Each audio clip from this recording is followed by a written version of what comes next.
Usa ka dakong hagit ang pagsunod sa mga pagtulunan ni Hesus. Niya ang unang hagit mao ang ingon siya, ayaw mo og alagad sa duha ka agalon, dili pwede ninyong alagaran ang Dios ug ang salapi. Kani permita ning makadungog nga maong ebanghelyo. Pero ang gusto ni Kristo nga ato gining mahinumduman kay mao ni ang sikreto nga mudaghan ang atong higala nga makapahimuot sa Ginoo. Naman say naghigalaay aron makapahimuot sa demonyo. Nagipangutan ako nun ang imong tupad na kinsa may nahimuot ni moron, ang Ginoo o ang demonyo. Na nya kanus ang mahimuot ang Ginoo kun atong higugmaon ang atong isig katao, nya himuon nato silang higala pinaagi sa paggamit og kwarta. Kining mga kwarta, mga atong mga gasa, talento, gamiton tani sa pagtabang sa atong isig katao. Mao na diri sa atong unang pagbasa si San Pablo gasigig pasalamat sa mga tao nga nakatabang niya, nahimo niyang mga higala, gani ang uban na priso pagyud kuyog niya. Ingon ana ang paghigalaay, ana bang mag-inunungay ba, dili mag-away, dili magsigi og binugnuay. Muna dinhi sa atong parokya naning kamot ang makahatag tag mga paambit sa mga grasyang atong nadawat, kini mga kolekta ato ning gipaambit sa nagkalain-laing mga tao. Apil na ning mga sasing boys nato nga mga buutan na kay karon. Dagko na ba kayong tao, tag-as naman ako. Ay lamog tan-aw silang picture kay mga buangon lang yapog naong, pero mga buutan na sila karon. Sa una nga buangon kayo ni karon na minus-minusa na mga sasing boys nato atong gipaambitan. So nanis mga hapit mo upat ka tuig, sige tagpaambit ani nila sa ato dinhing mga grasya nya karon sad nakat-on sad sila paambit ngan hinato sa ila sang pagpangalagad. Nindot kay tan-aw no nya si Saint Martin of Tours sa iyang pagka-obispo o pagka-religious, iyang gitudluan ang mga pari nga maghiusa. Munang sige siya lakaw-lakaw sa lain-laing mga lugar aron iyang hiusahon katong na nag-away nga mga pari, iyang tagaan og tambag aron magkahiusa. Ngaigsoon kasagaran gid natong awayan kana gyung mag-ilog nata sa atong kwarta or sa mga butang nga mapalit og kwarta. Nya ang makapahiusa pud nato kanang maghinatagay tag kwarta.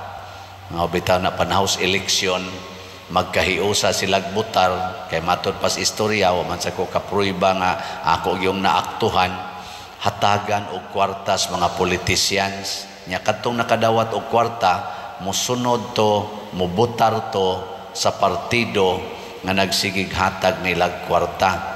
Nya dili lang unta na panahon sa dunatay magpapili ana eleksyon, kana yung manghatag tag kwartas mga taong dili makabaos nato. Mao na pinakanindot nya mo na giingon ni Kristo diri sa atong ebanghelyo nga naingon siya, pagbaton kamog mga higala dinhi sa yuta pinaagi sa mga bahandi ninyo aron ini kahurot na niining inyong mga bahandi. Timan iyang word ha, ini kahurot sa ato paato gid ang ipanghatag ang atong mga bahandi hangtod mahurot nya duna moy puntos ditos langit matud pang Kristo aron ini kahurot na niini dawaton kamo didto sa walay katapusang puloy-anan. Nigilingay mong tupad nanakay kwarta diha karon ihurot naghugs kolekta ihurot nagpalit og slot ara dili kay magpunay pangayo hatag nabitay regular gini siya bisag asa ko mumisa ambot nganong makahibaw sad siya batanon man ni siya ligon paglawas. Muadto gina siya, muanhi dinis parokya, muadto asa ko magmisa. Gahapon na sad, dito na pod siya sa IC3. Nya, mag-smile-smile dayon.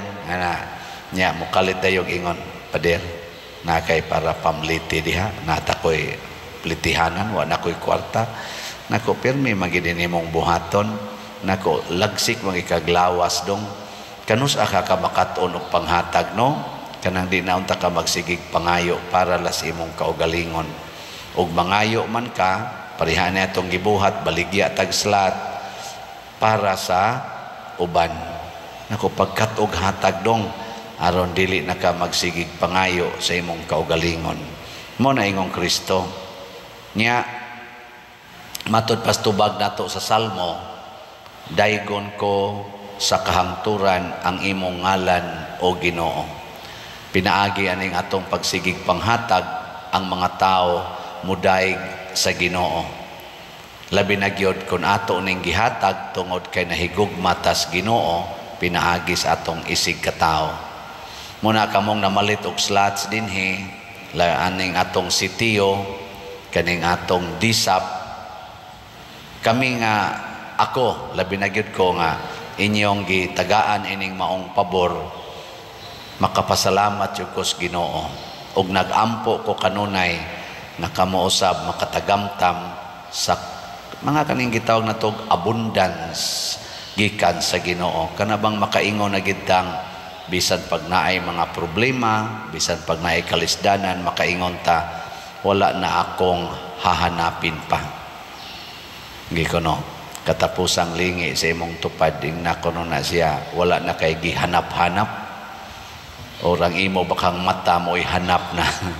Usahay hanap na kay tagmata, pero sige lang yapon tagpangita sa atong gikinahanglan, nalimot taghatag unsay gikinahanglan sa uban. Ug ato nang buhaton, punon ta sa grasyas Ginoo, labi na gyud sa kabalaan sa kinabuhi. Manindog ta.